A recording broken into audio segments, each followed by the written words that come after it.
Bonjour, aujourd'hui c'est la fête du Saint-Sacrement. Au IIIe siècle, lors d'une persécution des chrétiens de Tunisie, les chrétiens furent condamnés à mort parce qu'ils refusaient d'adorer l'empereur. Pour eux, Dieu seul méritait d'être adoré et son Fils Jésus-Christ parce qu'il est Dieu. C'est pour cela qu'ils célébraient l'Eucharistie ou la messe, souvent en cachette et au péril de leur vie. Au tribunal, le procureur leur posa cette question. Pourquoi donc vous entêtez-vous à vous rassembler pour célébrer votre culte? L'un d'entre eux répondit, nous ne pouvons pas vivre sans l'Eucharistie. Quelle belle réponse! Si elle pouvait être la nôtre, nous qui avons souvent besoin de peu de prétextes pour manquer ce rendez-vous si important avec le Christ.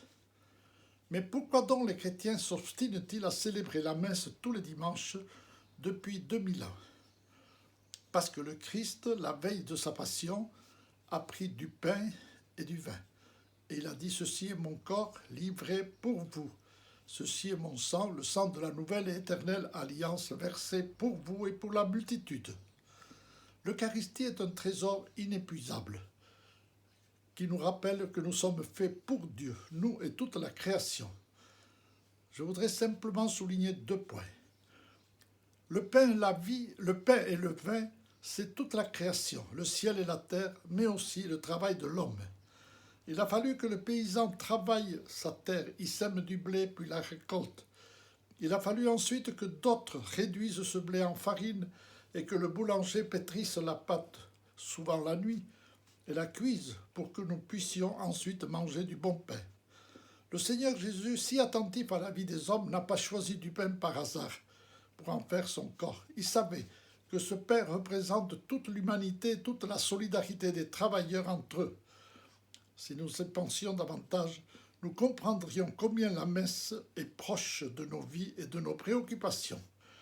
Le pain qui devient le corps du Christ représente toute la nature, toute la création et notre travail, quel qu'il soit, qui construit déjà le corps du Christ, et nous sommes appelés à rendre gloire à celui qui est la source et le sommet de toute vie chrétienne et de toute évangélisation, comme dit le Concile. Deuxième point, l'Eucharistie nous rappelle que notre vocation, ou l'appel que Dieu nous fait à chacun, c'est d'être unis. D'ailleurs, Jésus n'est-il pas mort pour cela, pour rassembler les enfants de Dieu dispersés?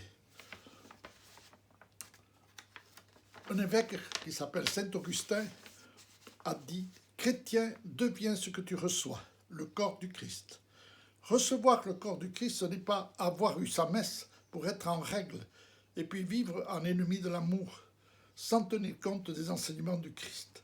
Recevoir le corps du Christ, c'est laisser l'Esprit donner corps au Christ à travers notre humanité, et ce faisant, de prendre notre part, selon notre vocation, à ce grand corps du Christ qui est l'Église.